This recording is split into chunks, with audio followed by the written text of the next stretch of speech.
म्हणून माझ्या जगण्याला अर्थ आला. शिक्षित झाली, ज्ञान मिळवलं, भयमुक्त झाली नारी. शिक्षित झाली, ज्ञान मिळवलं, भयमुक्त झाली नारी. तू ग पाया जगण्याचा, तुझवर उभी दुनिया सारी. तू ग पाया जगण्याचा, तुझवर उभी दुनिया सारी. बेटा बेटी समान सारे, कायदा तू असा केलास. बेटा बेटी समान सारे, कायदा तू असा केला. अन तू होती म्हणून माझ्या जगण्याला अर्थ आला, म्हणून माझ्या जगण्याला अर्थ आला. सावित्रीच्या लेकी आम्ही, तू आई सगळ्यांची झाली. सावित्रीच्या लेकी आम्ही, तू आई सगळ्यांची झाली. चालवाट मर्दानी तुझी, रुडवाट तुझला भ्याली. लाथडला संधार तू अन उजेड आम्हाला दिला. लाथडला संधार तू अन उजेड आम्हाला दिला. तू होतीस म्हणून माझ्या जगण्याला अर्थ आला. तू होतीस म्हणून माझ्या जगण्याला अर्थ आला. 19व्या शतकातली विद्यादायिनी, एक युगंधरा, जिने आपल्या पतीच्या साथीने शिक्षणाची गंगोत्री सर्वसामान्यांच्या घराघरापर्यंत पोहोचवण्यासाठी अविरत कष्ट सोसले. रूढी परंपरेच्या अंधारातून बाहेर काढून तुमचं आमचं आयुष्य सुजल सुफल बनवण्याकरिता जी अखंड चंदनासारखी जिजली. कोण होती ती माऊली, कोण होती ती लखलखणाऱ्या तेजाची सावली, जी सत्यशोधक समाजाची क्रांती म्हणून आजही ओळखली जाते. त्या म्हणजे क्रांतिज्योती सावित्रीबाई फुले.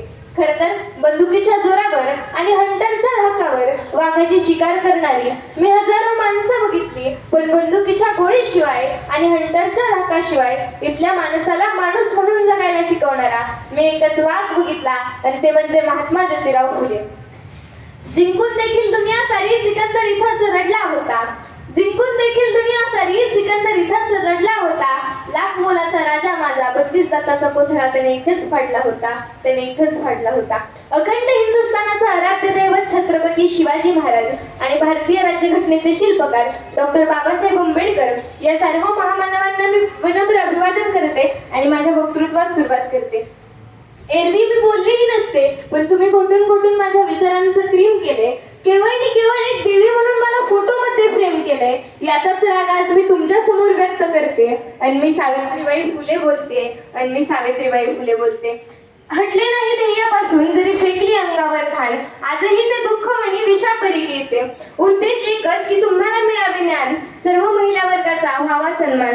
कारण की एका स्त्रीचे दुःख एका स्त्रीला चांगल्याच प्रकारे कळते. एका स्त्रीचे दुःख एका स्त्रीला चांगल्याच प्रकारे कळते. माझ्या मनातल्या भावना मीच खोलते आणि मी तुमच्या समोर सावित्रीबाई फुले बोलते. पण आता स्त्रीची वैरीण झाली, तिनं गर्भातच तिची हत्या चालवली. हे सगळं पाहून माझे मन अश्रू ढाळते. स्त्री आहे अखिल विश्वाची शान, सर्वांनीच राखावा तिचा मान. तिच्या पायीच संसारी वैभव खेळते आणि मी सावित्रीबाई फुले बोलते. ओळखलंच मला, मी सावित्रीबाई ज्योतिराव फुले.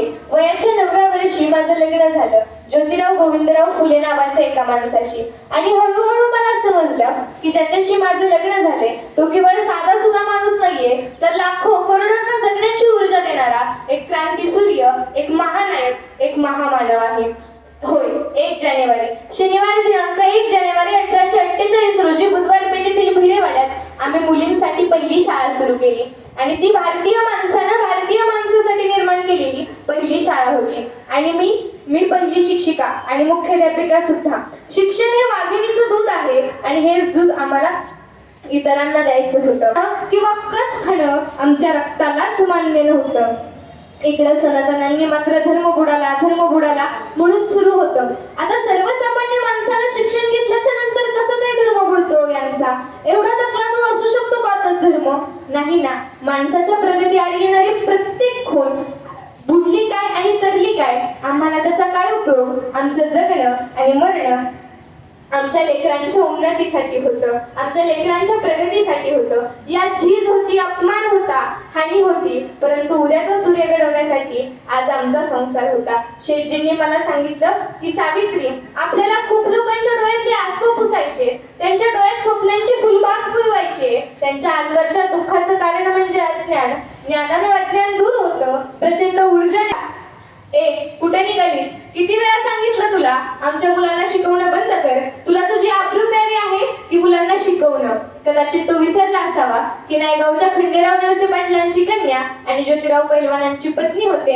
एक सनसनीत जाळ त्याच्या गाण्याखाली काढला. भर दिवसात चांगले चमकले आणि त्याला सांगितलं की आज समोर आलाय, तोंड फोडलंय, उद्या जर समोर आलास ना तर तुझ्या रक्तानं धरती रंगवेल. आजपर्यंत लोकांनी अंगावरती शेण फेकलं, गप्प राहिले, दगडगोटे फिरकावले, तरीही गप्प राहिले, परंतु आता मात्र माझ्या सहनशीलतेचा अंत संपला झाला होता. त्यानंतर पुण्यात प्लेगची साथ आली. मग मी यशवंतला हॉस्पिटल उघडायला सांगितलं होतं. प्लेगचा रोग होऊन लोक पटापट मरत होते. मला देखील माहित होतं की आज ना उद्या हा प्लेगचा रोग मला सुद्धा होणार आहे, मरण येणार होतं. मग मरणाच्या भयापासून माघारी फिरून जमणार नव्हतं. आम्ही जगलो तर समाजासाठी आणि मरणार सुद्धा समाजासाठी. आणि जर हे करत असताना जर मला मरण येणार असेल तर मी सांगितलं मरणाला, ये मरणा, तुझं स्वागत आहे. आणि म्हणून शेवट फक्त एवढंच म्हणावंसं वाटतं की शाम सूरज को ढलना सिखाती है, क्षमा परवानों को जलना सिखाती है. कि शाम सूरज को ढलना सिखाती है, क्षमा परवानों को जलना सिखाती है.